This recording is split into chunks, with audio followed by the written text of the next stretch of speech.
Empresa oferece Jornal Nacional. Boa noite. Boa noite. Preso no Rio, um procurador do Estado suspeito de mudar um trajeto do metrô para gerar mais propina. A União Europeia divulga os princípios do acordo com o Mercosul. A agência internacional diz que o Irã ultrapassou o limite de estoque de urânio enriquecido. Manifestantes invadem o parlamento e enfrentam a polícia em Hong Kong. O Papa anuncia a data da canonização de Irmã Dulce. E o personagem do segundo milagre atribuído a ela fala pela primeira vez. No deserto do Atacama, a expectativa mundial para o eclipse solar total de amanhã. E você vai saber como estão Brasil e Argentina para o confronto pela semifinal da Copa América no Mineirão. Agora, no Jornal Nacional.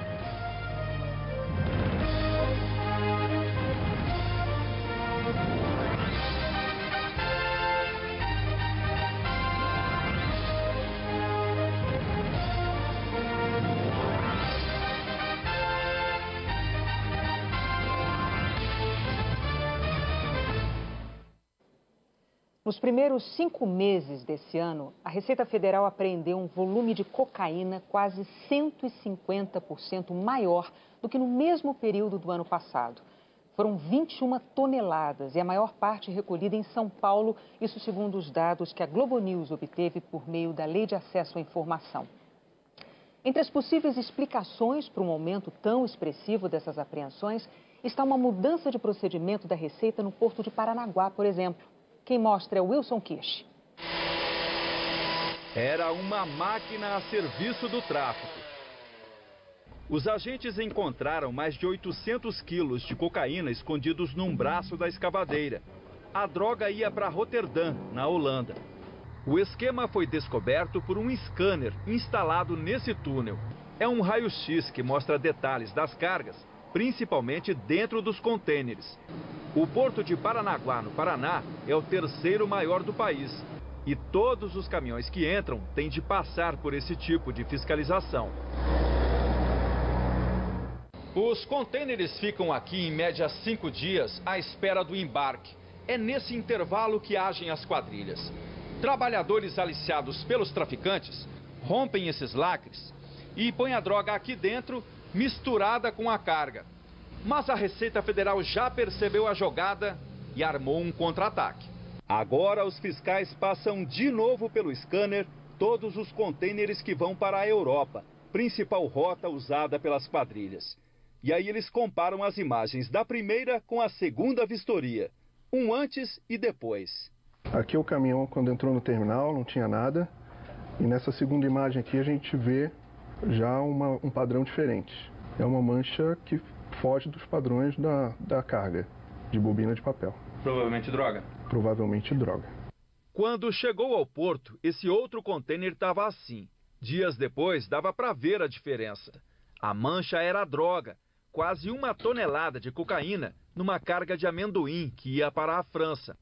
Se não fosse o scanner, nós teríamos que abrir todos os contêineres que vão para os portos suspeitos na Europa. Com a dupla checagem, as apreensões de cocaína no Porto de Paranaguá aumentaram 13 vezes de 3 anos para cá.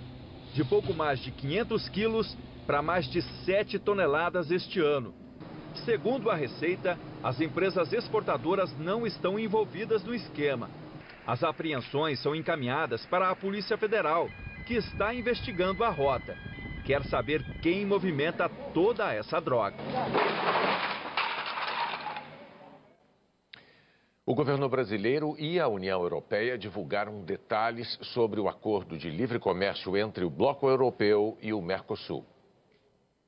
No prazo de 10 anos, devem estar zeradas as tarifas de 92% de tudo que o Mercosul exportar para a União Europeia e 72% de tudo que a União Europeia exportar para o Mercosul. Sobre produtos agrícolas, a tarifa zero deve atingir quase 82% de tudo que os europeus importarem do Mercosul e 67% do que o Mercosul importar, segundo o Ministério da Economia brasileiro.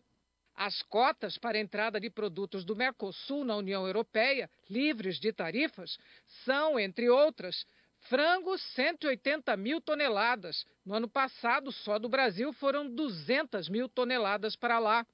açúcar 180 mil toneladas, etanol 450 mil toneladas para uso industrial, mais 200 mil toneladas para o uso geral, incluindo combustíveis, com 1/3 do imposto cobrado hoje. O que interessa para a economia brasileira é a corrente de comércio. E só esse acordo, no intervalo de 15 anos, ele trará, em termos de corrente de comércio, algo da ordem de R$1 trilhão de reais em termos de exportações e importações a mais para a economia brasileira.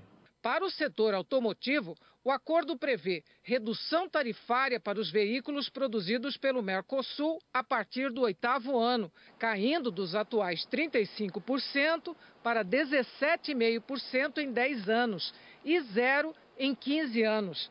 E uma cota de importação com redução imediata. O Brasil vai poder importar 32 mil veículos com tarifa de 17,5%.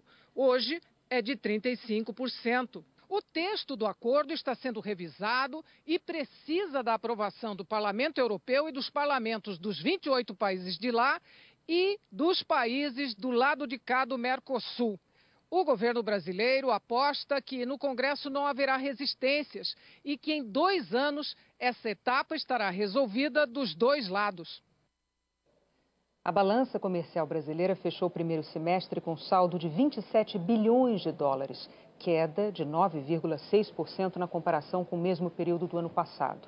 As exportações somaram 110 bilhões de dólares e as importações 83 bilhões. O relator da reforma da Previdência, deputado Samuel Moreira, deve apresentar amanhã um voto complementar sobre a proposta, mas a leitura pode ser adiada.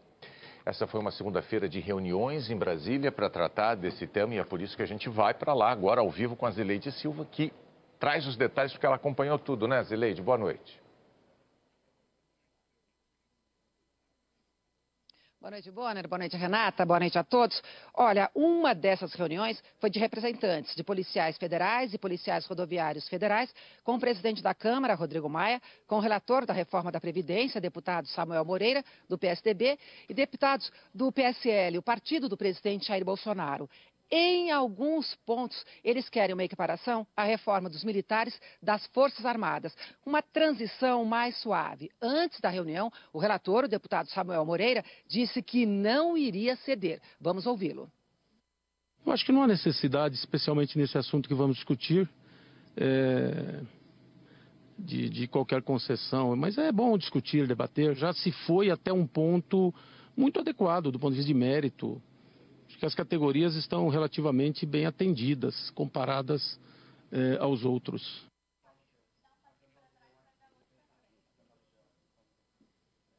A reunião terminou sem acordo, mas novas conversas irão acontecer hoje, durante a noite, até amanhã. E aqui perto, aqui ao lado, da residência do presidente do Senado, o senador Davi Alcolumbre, já chegaram os governadores do Pará, Piauí, Alagoas, Ceará e Paraíba. Eles vão tentar novamente fechar um acordo para reincluir estados e municípios na reforma da Previdência. Bonner, Renata. Obrigada, Zileide Silva, ao vivo de Brasília. Qualquer nova informação você traz para a gente. E o governo criou regras novas para o recall.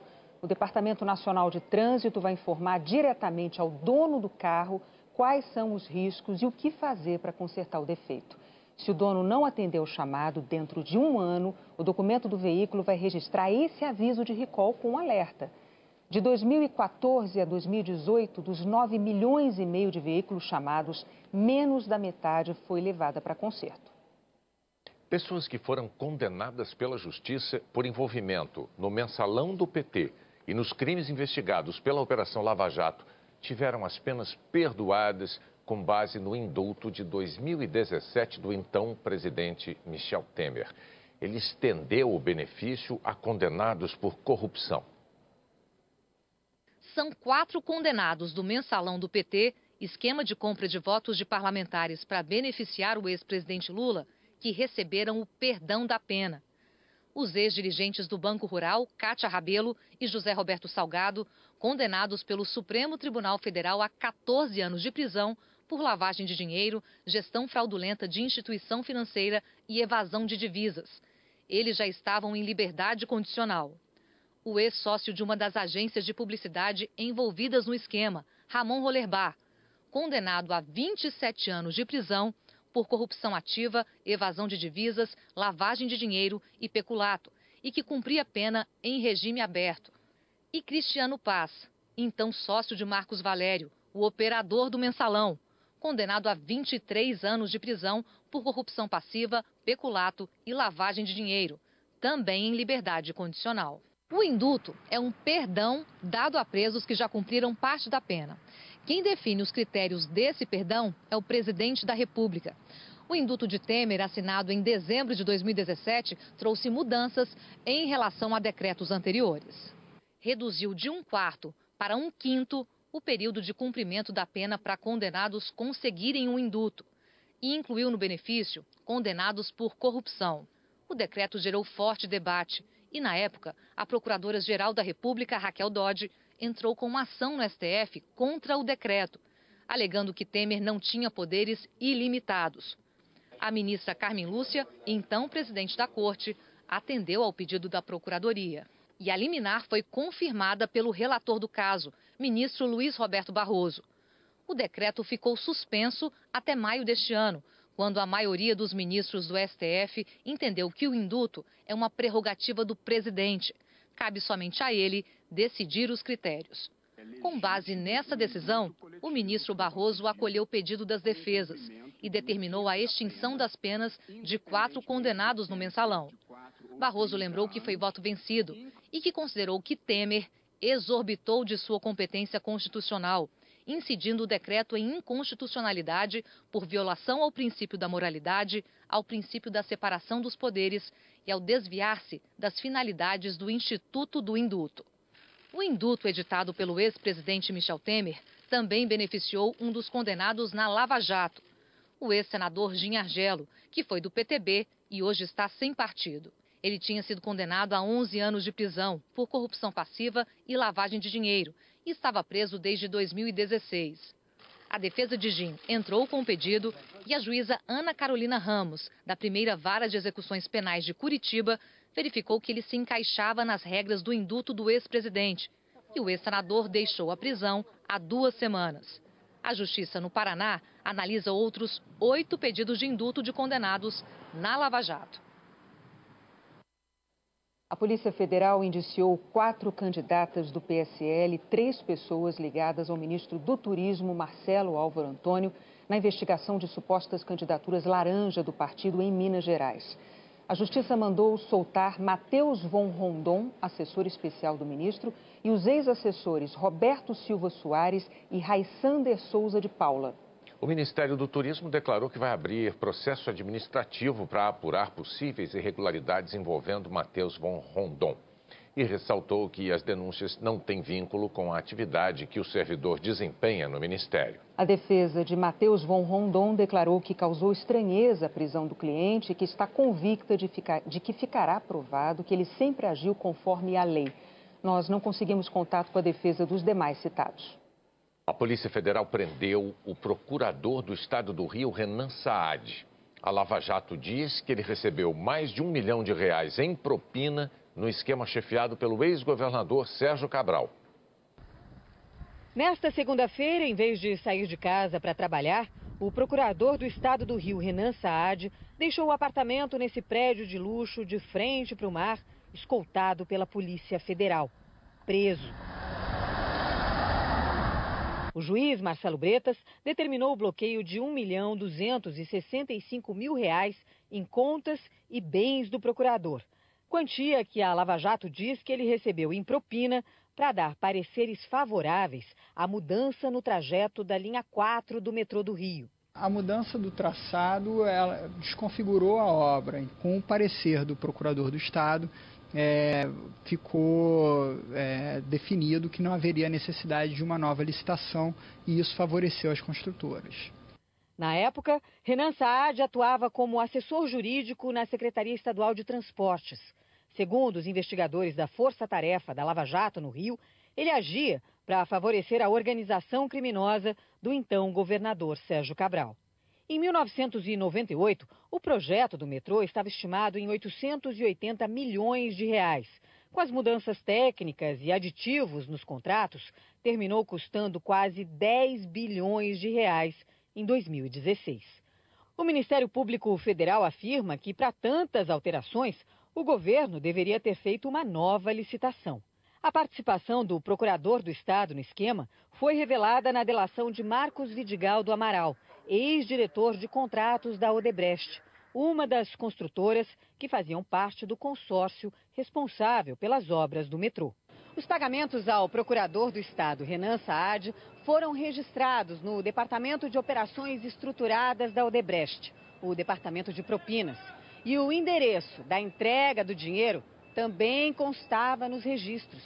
Era nesse prédio aqui, onde fica o escritório de advocacia de Renan Saad. Foram 9 pagamentos, somando R$ 1.265.000, feitos a Gordinho. De acordo com o Ministério Público Federal, esse era o codinome do procurador nos registros da propina. A Lava Jato também cruzou as informações do delator com outros documentos.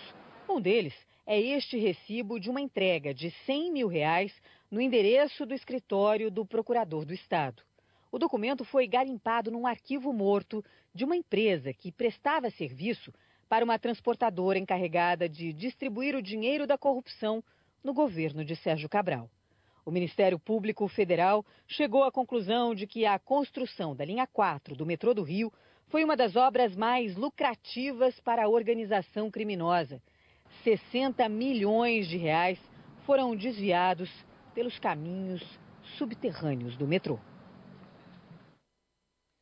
A Procuradoria-Geral do Estado do Rio disse que investiga o caso internamente para adotar as medidas disciplinares cabíveis e que colabora com as investigações do Ministério Público Federal. A defesa do procurador Renan Saad disse que ele está muito abalado e nega com veemência as acusações. O ex-governador Sérgio Cabral voltou a prestar depoimento à Justiça do Rio.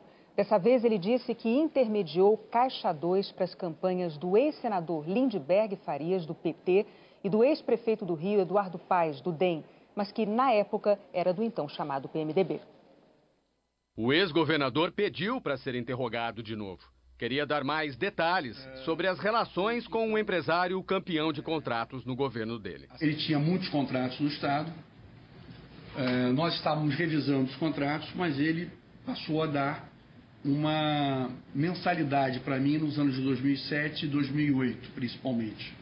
Como disse o Carlos, alguma coisa em torno de 200, 300 mil reais que ele ia buscar no Rio Comprido, onde era a sede da empresa. Sérgio Cabral disse que também veio do empresário Arthur Soares, que é foragido da Lava Jato, o dinheiro de Caixa 2 que financiou campanhas dele e de outros políticos do Estado. O ex-governador reafirmou que Eduardo Paes, então no MDB, recebeu ajuda de Caixa 2 na campanha de 2008 para a Prefeitura do Rio. Mas chegamos a 2008 e eu consegui convencê-lo a ser o maior doador da campanha do Eduardo Paes. E ele foi. Ele deu cerca de 6 milhões, até mais do que para mim, na campanha do Eduardo Paes. Ele deu 6 milhões de reais na campanha do Eduardo. Cabral disse ao juiz Marcelo Bretas que, depois de eleito, Eduardo Paes deu contratos ao empresário como contrapartida. Ele reclamou que o Eduardo não atendia com contratos, acabou sendo atendido na área da saúde e atendido também na área do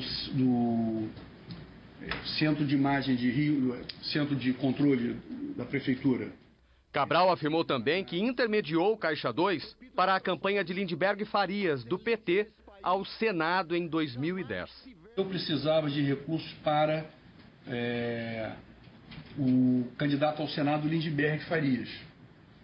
Então ele acabou dando muita ajuda ao Lindbergh Farias. Deu uma ajuda significativa ao Lindbergh, mais de 5 milhões de reais. Sérgio Cabral revelou que as negociatas renderam a ele uma fortuna já no primeiro mandato. Grande parte escondida numa única conta no exterior. Mas ele afirmou que na campanha da reeleição em 2010, conseguiu multiplicar o dinheiro de propina e Caixa 2. Quando começou a campanha em 2010, doutor Marcelo, vamos botar assim, abril, maio de 2010, a conta no exterior devia ter alguma coisa em torno de 45 a 50 milhões de dólares. Quando terminou a campanha de 2010, ela já tinha 100 milhões de dólares. Em nota, a defesa do ex-prefeito Eduardo Paes disse que todas as doações feitas para as campanhas dele sempre foram feitas de forma voluntária e espontânea, declaradas e aprovadas pela Justiça Eleitoral. E que o próprio Sérgio Cabral já admitiu ao juiz Marcelo Bretas que Eduardo Paes não fazia parte da sua organização. O empresário Arthur Soares disse que no momento oportuno vai esclarecer os fatos. Nós não conseguimos contato com o ex-senador Lindbergh Farias. O juiz federal Paulo Sérgio Ribeiro aceitou hoje a denúncia contra o ex-governador do Paraná, Beto Richa, do PSDB, e outras 6 pessoas. Os procuradores da Lava Jato afirmam que Richa recebeu, por meio de um imóvel, mais de 3 milhões de reais de propina. O valor teria sido bancado por uma das empresas do consórcio Rota das Fronteiras, que venceu a licitação para duplicar a estrada entre Maringá e Francisco Alves, no Paraná. O ex-governador Beto Richa vai responder pelos crimes de fraude à licitação, corrupção e lavagem de dinheiro. A defesa de Richa disse que vai se manifestar nos autos e que confia na justiça. O ex-governador é réu em mais 6 processos. A Organização para a Cooperação e Desenvolvimento Econômico fez hoje uma advertência ao Brasil. Segundo a OCDE, o projeto de lei de abuso de autoridade aprovado pelo Senado semana passada poderia comprometer a independência de magistrados e integrantes do Ministério Público no combate à corrupção. A organização considera que a lei, que ainda precisa passar pela Câmara, adota uma definição muito ampla e subjetiva daquilo que seria um abuso de autoridade praticado por juízes e promotores, e que isso poderia impedi-los de realizar os seus trabalhos adequadamente. A OCDE pediu às autoridades brasileiras que discutam as falhas identificadas na legislação, preservando a capacidade de atuação de promotores e juízes. O Tribunal de Justiça do Rio de Janeiro aprovou a criação de uma vara especializada no combate ao crime organizado. A criação da primeira vara especializada teve a aprovação de 23 dos 25 desembargadores que votaram e começa a funcionar no mês que vem. Um juiz titular e 2 auxiliares vão passar a julgar crimes de lavagem de dinheiro, organizações criminosas e milícia no prédio central do Tribunal de Justiça do Rio. Vão contar com a estrutura e segurança existentes aqui. O Rio de Janeiro passa a ser o 7º estado a dispor da iniciativa, que já existe no Pará, em Alagoas, na Bahia, Mato Grosso, Roraima e Santa Catarina.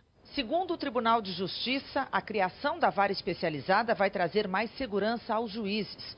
O presidente do TJ diz que muitos deles sofrem ameaças ao julgar esses crimes em áreas onde as organizações atuam. E com a medida promete também agilizar os processos. Muitas vezes um juiz que estava numa comarca e que julgava esses crimes, além de outros, como roubo, como furto, como apropriação indébita, demorava a dar uma resposta imediata. O órgão especial hoje resolveu aprovar para que nós possamos garantir ao cidadão, à sociedade, uma resposta rápida.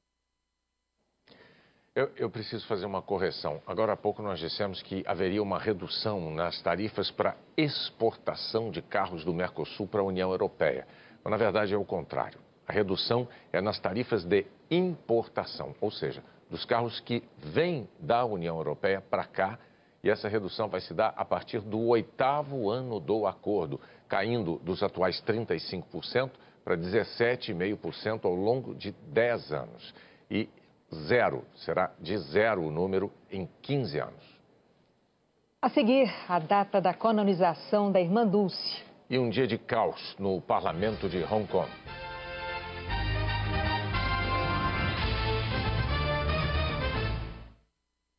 Se o seu banco vive te prendendo com a sua conta corrente, te enche de taxinhas e ainda demora para abrir uma conta. E abrir minha conta. Ok, é rapidinho, viu? Mude para o PagBank, a sua conta grátis do PagSeguro. Qualquer pessoa pode abrir uma conta digital, direto pelo celular. E aqui tem tudo que você precisa de um banco. Só não tem uma coisa: taxa. PagBank, a sua conta grátis do PagSeguro. Baixe já o app e abra sua conta em 3 minutos. Você já sabe que a Unifor é a universidade de todos. Todos significa ser um lugar de encontros, multicultural. Todos é somar o conhecimento de cada um, de qualquer lugar, de qualquer geração. São muitos os caminhos, Mas aqui você tem todos os que quiser percorrer. E aí, pronto para viver o futuro? Ele começa agora. Unifor, ensinando e aprendendo. Chile, 2010.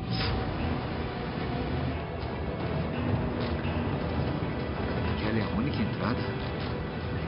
A única entrada e a única saída.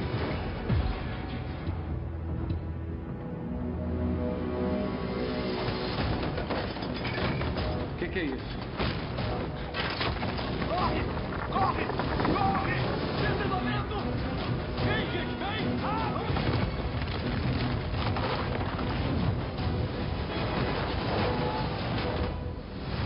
Fomos enterrados vivos. Cadê as equipes de resgate? A história de um resgate que emocionou o mundo. Aquelas pessoas lá fora estão contando com a gente. 33 homens soterrados. São 300.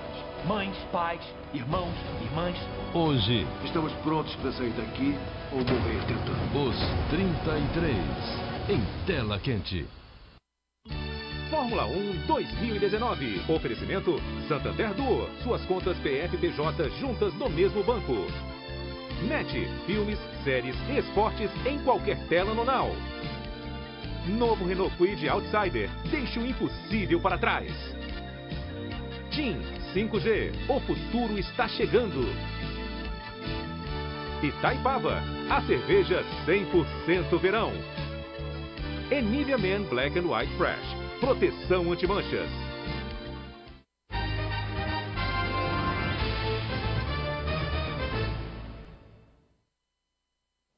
O piloto holandês Max Verstappen venceu o Grande Prêmio da Áustria de Fórmula 1 dando show na pista. E o Reginaldo Leme comenta. Fórmula 1 ou Copa do Mundo?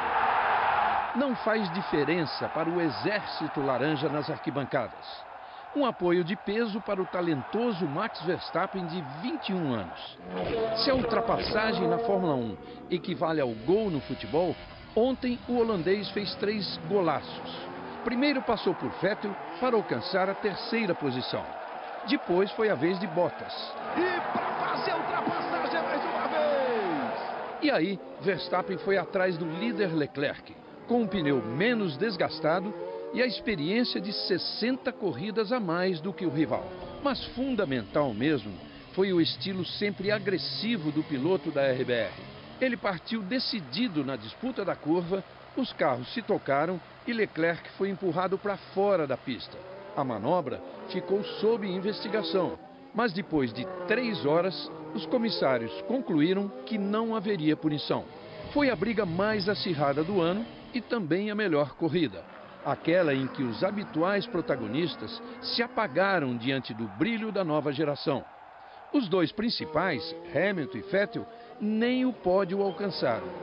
Os jovens que um dia vão dominar a Fórmula 1 deram o espetáculo. Verstappen e Leclerc brigaram pela vitória. Lando Norris levou a McLaren ao 6º lugar. Pierre Gasly, da RBR, foi 7º e Antonio Giovinazzi, da Alfa Romeo, marcou seu primeiro ponto. Verstappen fez mais do que conseguir a primeira vitória de um motor Honda em 13 anos. Na classificação do campeonato, agora ele está em 3º, à frente da dupla da Ferrari. E vem aí, daqui a 2 semanas, o GP da Inglaterra em Silverstone, onde todos, sem exceção, construíram carreira para chegar à Fórmula 1. O Vaticano anunciou a data de canonização da irmã Dulce. O Papa Francisco no Vaticano e Dom Murilo Krieger em Salvador fizeram o anúncio ao mesmo tempo. A cerimônia de canonização vai ser realizada no dia 13 de outubro e Irmã Dulce será chamada de Santa Dulce dos Pobres. Deus quis que eu a conhecesse através dos frutos dela, da obra que ela deixou e do carinho que ela assim gravou no coração desse povo. Foi uma vida inteira dedicada aos pobres. Quando morreu, em 1992, aos 77 anos, Irmã Dulce era chamada de Anjo Bom da Bahia. O processo de canonização durou 19 anos. O primeiro milagre atribuído à freira foi a história de Cláudia Cristina, que mora em Itabaiana, Sergipe. Quando deu à luz seu segundo filho, Cláudia sofreu uma forte hemorragia. Depois de 3 cirurgias, desenganada pelos médicos, Cláudia recebeu de um padre uma foto da irmã Dulce, que ficou colada no leito em que estava. A hemorragia cessou horas depois e Cláudia foi salva. O Vaticano passou 4 anos investigando para comprovar o segundo milagre. Um caso que não tem explicação na medicina. Glaucoma avançado que provocou a cegueira total por 14 anos. Maurício já estava até conformado, mas aí veio uma conjuntivite forte e ele pediu à irmã Dulce que aliviasse as suas dores. Foi um pedido feito com muita fé. Fiz a minha oração, coloquei a imagem nos olhos. Depois, quando eu pus a imagem de volta no criado mudo, eu já bocejei e ela já me deu uma noite de sono ali. Já me deu o sono que eu não tinha há dias. Eu dormi. 4 horas depois eu acordei e comecei a voltar a enxergar. Marise, que já estava acostumada com a cegueira do marido, custou acreditar. Pegou meu rosto, assim, aí disse: nega, tu é tão linda. Aí eu fiquei em choque, eu não sabia se chorar, se rir. O que foi que eu vi? Se eu tô te vendo, eu tô vendo você. Aqui na Bahia, as obras sociais construídas pela irmã Dulce são consideradas outro milagre. Atendem de graça 3.500.000 pessoas por ano. Esse milagre diário que acontece aqui nas obras, né? Uma obra que vive da fé, da doação, do amor do próximo para o próximo. O Irã anunciou que ultrapassou o limite de estoque de urânio enriquecido estabelecido pelo acordo nuclear. Foi a primeira medida iraniana fora do acordo de 2015. Inspetores da Agência Internacional de Energia Atômica confirmaram a informação. O Irã ultrapassou o limite de estoque de urânio de baixo enriquecimento estabelecido pelo acordo, que era de 300 quilos. Ele é usado com fins pacíficos, como na geração de energia. E o ministro do Exterior iraniano afirmou que o próximo passo é aumentar o grau de enriquecimento. O compromisso assumido pelo Irã foi de enriquecer o urânio a no máximo 3,67%. Antes do acordo, o país chegou a enriquecer a 20%. E, segundo os cientistas, rapidamente poderia chegar a 90%, que é o nível necessário para produzir armas nucleares. O Irã alega que essa medida é uma resposta às sanções americanas. Donald Trump retirou os Estados Unidos do acordo no ano passado e vem impondo dificuldades para que outros países comprem o petróleo iraniano. O secretário-geral das Nações Unidas, Antônio Guterres, pediu que o Irã continue respeitando os compromissos assumidos, enquanto os países signatários do acordo buscam uma saída para o impasse. O presidente Donald Trump disse que o Irã está brincando com fogo. O governo britânico, que faz parte do acordo, considerou a decisão iraniana preocupante. O primeiro-ministro israelense Benjamin Netanyahu pediu que os países europeus imponham sanções automáticas contra o Irã. Centenas de manifestantes invadiram hoje o parlamento de Hong Kong e entraram em confronto com a polícia. No dia em que as autoridades celebravam os 22 anos da devolução de Hong Kong à China, a antiga bandeira colonial britânica era estendida na principal sala de um parlamento depredado. Foi uma segunda-feira caótica nessa região administrativa especial que desfruta de certa autonomia. Há direito de manifestação ao mesmo tempo em que o governo local é nomeado por Pequim.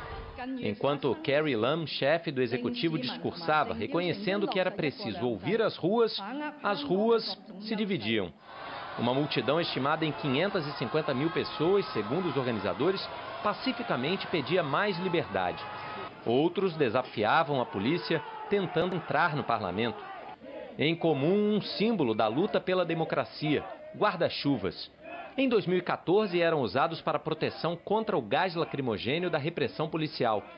Agora demonstram a rejeição a um projeto que criaria a lei de extradição, que previa que alguém que praticasse um crime em Hong Kong poderia ser julgado na China continental. Os manifestantes alegavam que o regime usaria a lei para perseguir opositores. Os protestos começaram no mês passado. O projeto de lei foi suspenso por tempo indeterminado, mas não oficialmente extinto. Novas reivindicações ganharam força, como a renúncia da chefe de governo. Hoje, a situação saiu de controle de vez. Os jovens mascarados e usando capacetes entraram no prédio quebrando vidraças e pichando as paredes. Eles pedem eleições diretas, saída das autoridades ligadas ao projeto de lei de extradição e libertação de manifestantes presos. Na China, redes sociais e a mídia estatal não divulgam os acontecimentos. Já era madrugada, passava da meia-noite no horário local, quando a polícia resolveu usar a força. Em pouco tempo, desocupou o prédio e as ruas no entorno.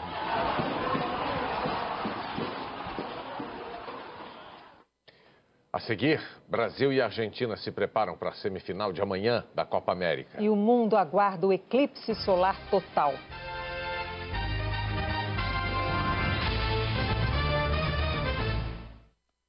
Hoje eu vou sair de casa sem carteira para vocês conhecerem Safra Wallet, um novo jeito de pagar tudo. Eu uso meu celular e pago essa garrafa d'água, uma roupa nova e até o carro que eu pedi. E eu ainda aproveito todas as vantagens dos parceiros Safra Wallet e economizo, porque eu recebo um valor de volta. Ah, e dá para receber e enviar dinheiro para os meus amigos sem pagar taxa. Safra Wallet, o seu novo jeito de pagar e de receber. Baixe já. Hambúrguer de 43 calorias? Isso não existe. Contar sua parte que convém é distorcer a verdade. Para avaliar um aluno no Enem, a UFC soma a nota das questões objetivas com a redação. E para avaliar uma escola, tiramos a média das notas de todos os alunos, certo? Só que tem escola usando só as notas dos melhores alunos para tirar a média. Igualzinho aquele hambúrguer. Não se deixe enganar. No ranking do Enem e nas calorias do hamburguinho, acredite em quem faz a conta certa. 7 de setembro é o primeiro lugar do Ceará no Enem 2018. Eu sou Luiz César, sou da cidade de Alta Floresta, no estado do Mato Grosso, e tenho uma empresa no segmento de comunicação. Eu já caminho com o Sicredi há 5 anos. Se iniciou lá com aquele primeiro empréstimo, na sequência nós fizemos ali os consórcios, adquirimos uma nova frota. O Sicredi mudou a minha vida e a vida da minha família.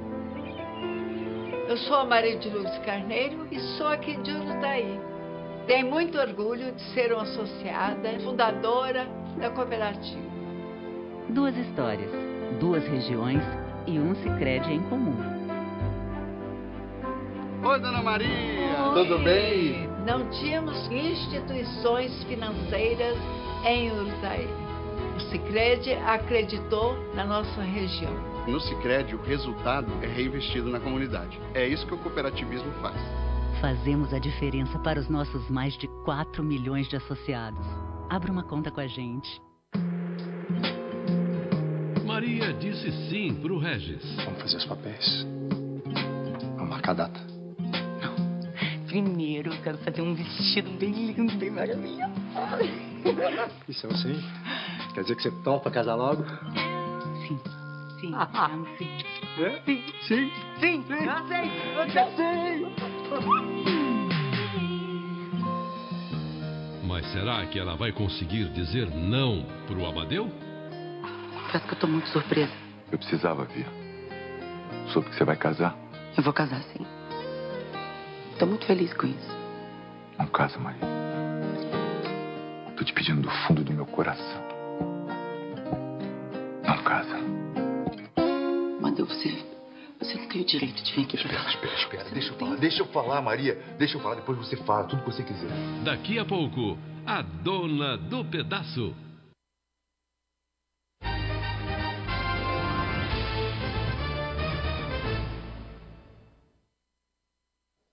A polícia de São Paulo pediu à justiça mais prazo para investigar o caso em que o jogador Neymar é acusado de estupro por Nájila Trindade.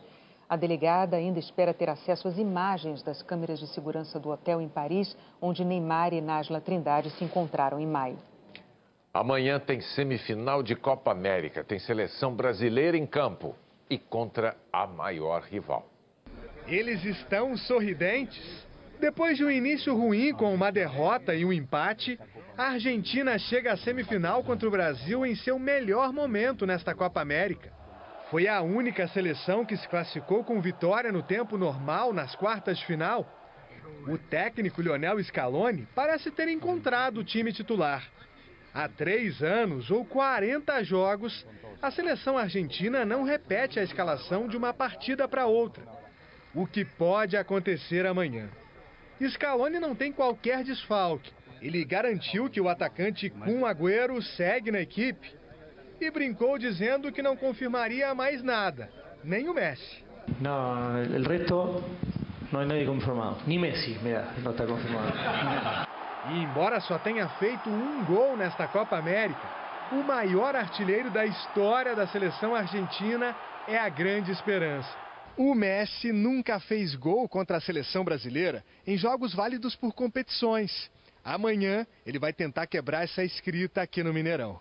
O Messi tem 4 gols em 9 jogos contra o Brasil, mas só marcou em 2 partidas amistosas. Nos outros 7 jogos passou em branco. Já teve até pênalti perdido. São mais lembranças ruins do que boas para ele. Amanhã, o camisa 10 argentino tenta melhorar o retrospecto diante do maior rival.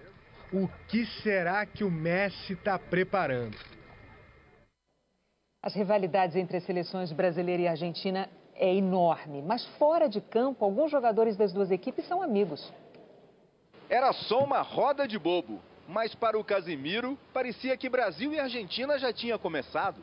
Ele volta ao time em lugar de Alain depois de cumprir suspensão. A boa sensação do retorno é também de Richarlison, que passou 4 dias isolado no hotel em Porto Alegre em recuperação de uma cachumba.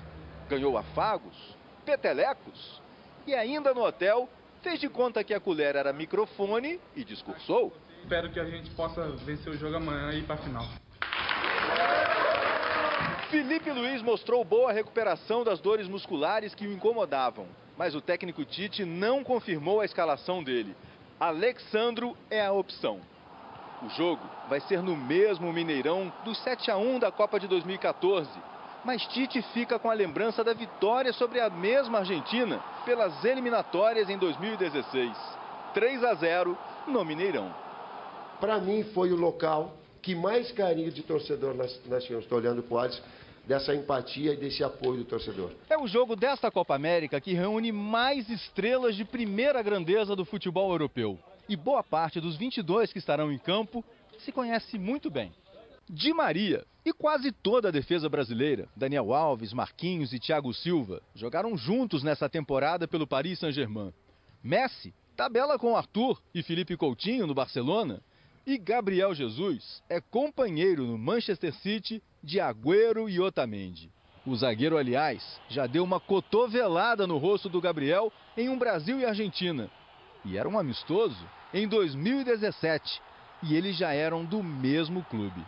Desta vez, Gabriel não fez aposta com Agüero, com quem disputa a posição no City, mas quer conquistar o direito à provocação. Como eu disse, é ele defendendo o país dele e eu defendendo o meu, mas óbvio que quando voltar, assim como ele e o Otamendi também, eu espero zoar muito os dois.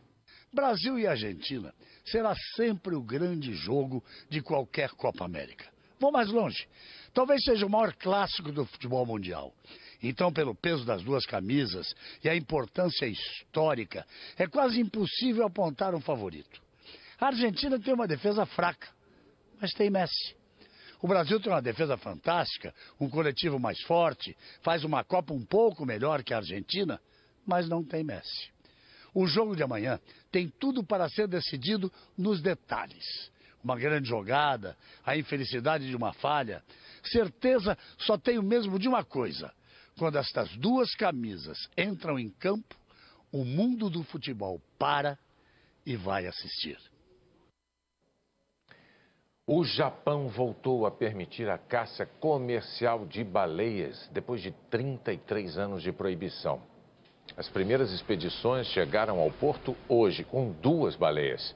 O governo declarou que haverá cotas anuais de caça, que poucas espécies estão ameaçadas de extinção e que comer carne de baleia é parte da cultura japonesa. Organizações de defesa dos animais lamentaram a decisão. Essa promete ser a semana mais fria do ano no Brasil. Será que esse frio vem mesmo? A Eliana Marques tem avisos importantes para a gente. Oi, Eliana, boa noite.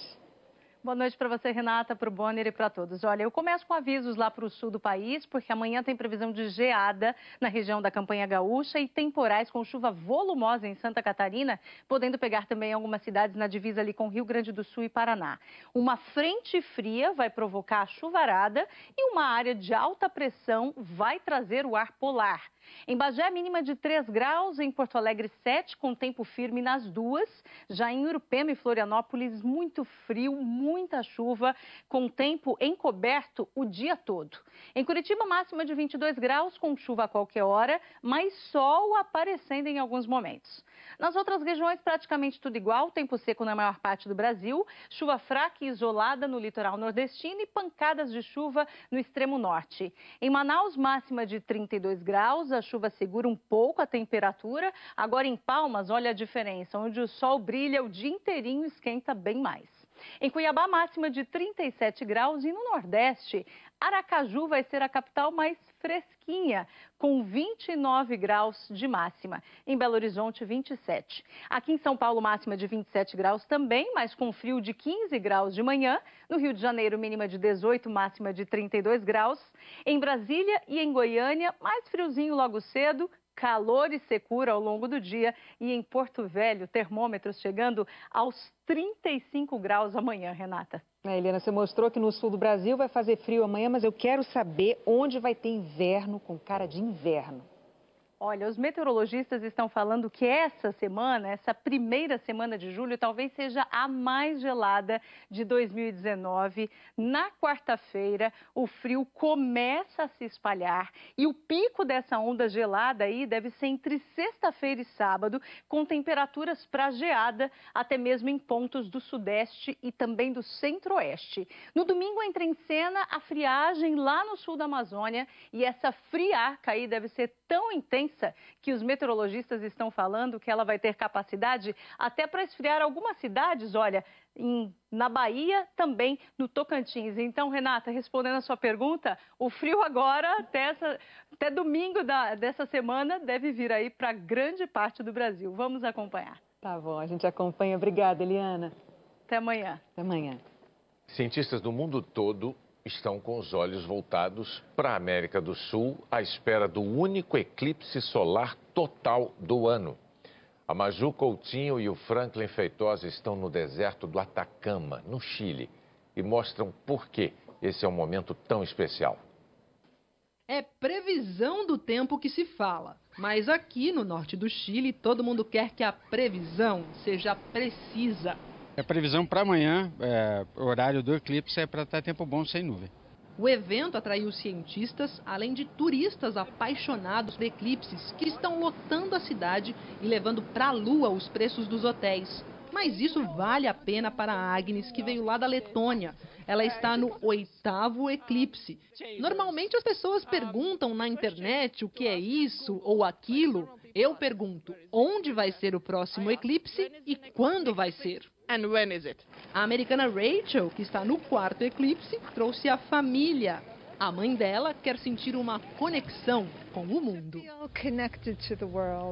Para manter a conexão com o universo, Javiera e Ivy escolheram fazer yoga no deserto. Namastê, namastê. Primeiro eclipse que veo de la vida. Um eclipse solar total ocorre quando a Lua se alinha exatamente entre o Sol e a Terra.